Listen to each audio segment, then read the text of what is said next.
जो मुझे जानकारी प्राप्त हुई है, यह घटना पहले से भी, चुनाव के पहले से भी ये घटना का कहीं न कहीं से शुरुआत हो गया था।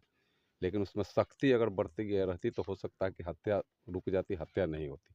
चूँकि एक लड़के को चाकू, इसके पहले भी चाकू लगा और ताज़-ज़बरदस्ती उस लड़के से माने सुलेनामा के तौर पर या केस को उठाने के लिए बाध्य किया गया, जबकि लड़का वो दिया था।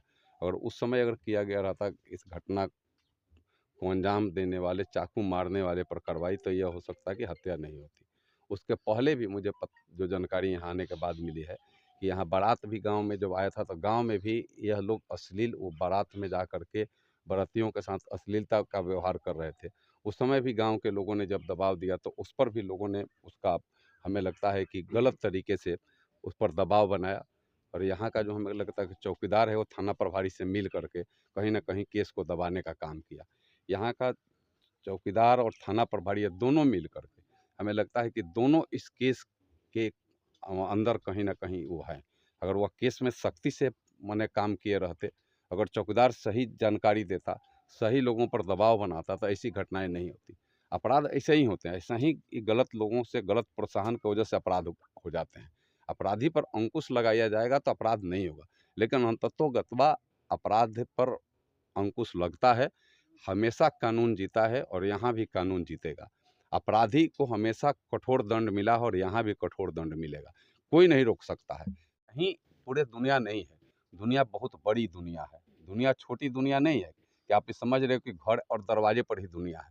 दुनिया बड़ी दुनिया है और दुनिया स्तर पर जो कानून है, कानून काम करती है।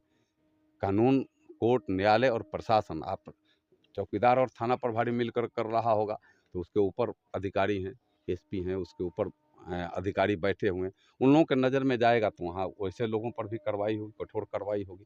और जब तक कार्रवाई नहीं होगी तब तक ऐसे अपराध नहीं रुकते हैं। सर, पीड़ित परिवार का कहना है कि जब भी यहाँ पे कोई घटना घटता है, जो यहाँ के चौकीदार है वो वहीं मामले को निपटारा कर देते हैं। मैं यही आप जो कह रहे हैं वही बात को मैं दूसरे तरीक़ा से, अगर ये उस समय शुरू में ही दबा दिया गया रहता, शुरू में ही मान ली बारात में कुछ हुआ, किसी का आम तोड़ने की वजह से किसी का हुआ, किसी को अपमानित करने और इंसल्ट करने और 2 थप्पड़ लगाने की वजह से हुआ, उसी समय उसको दबा दिया गया रहता तो अपराधी का मनोबल टूट जाता उसी समय, तो फिर आगे अपराध नहीं करता। लेकिन उस समय उसके मनोबल को बढ़ाने का काम किया।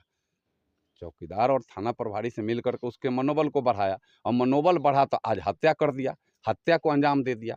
और आज गलत तरीके से वह उसको माने शब्दों में भी व्यवहार कर रहा है। मैं एक बात कहूँगा कि अमन चैन शांति बनाए रखना है। कहीं भी किसी तरीक़ा से अपने तरफ से भी द्वेष की वजह से कुछ नहीं करना है। कानून काम करेगा, अधिकारी काम करेंगे। जिस लेवल का अधिकारी अगर थाना प्रभारी नहीं काम कर रहा है तो उसके ऊपर के अधिकारी काम करेंगे।